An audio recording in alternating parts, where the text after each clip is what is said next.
तर पाकिस्तानकडून अगोदर 15 ठिकाणी हल्ले करण्याचा प्रयत्न झाला होता। भारताच्या एअर डिफेन्स सिस्टीमने हे हल्ले हाणून पाडलेले होते आणि त्यानंतर पुन्हा एकदा पाकिस्तानकडून आगळीक होताना दिसते आहे।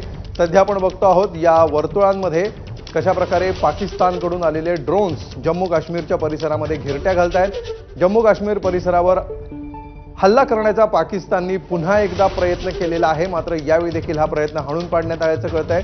काउंटर ड्रोन सिस्टीम अलर्ट मोडवर आहे आणि त्यामुळे या ड्रोननी भारताच्या हद्दीमध्ये प्रवेश करता क्षणी ही सिस्टीम ॲक्टिवेट झालेली आहे आणि या ड्रोनला टिपण्याचं काम सुरू झालेलं आहे। आणि या सगळ्याची जी लक्षणं आहेत त्या लक्षणांवरून हे स्पष्ट होत आहे सध्या की पाकिस्तानकडून हा हल्ला करण्यात आला आहे, ज्याला भारताकडून प्रत्युत्तर दिलं जात आहे। कारण हे प्रत्युत्तर देताना एअर डिफेन्स सिस्टीम ॲक्टिव्ह झाली आणि त्यामुळे इथे सायरन वाजलेले आहेत आणि ब्लॅकआउट देखील झालेलं आहे। अधिक माहिती देतात आमचे प्रतिनिधी सोमेश कोलगे। सोमेश, या क्षणाचे काय अपडेट्स आहेत जम्मूमध्ये?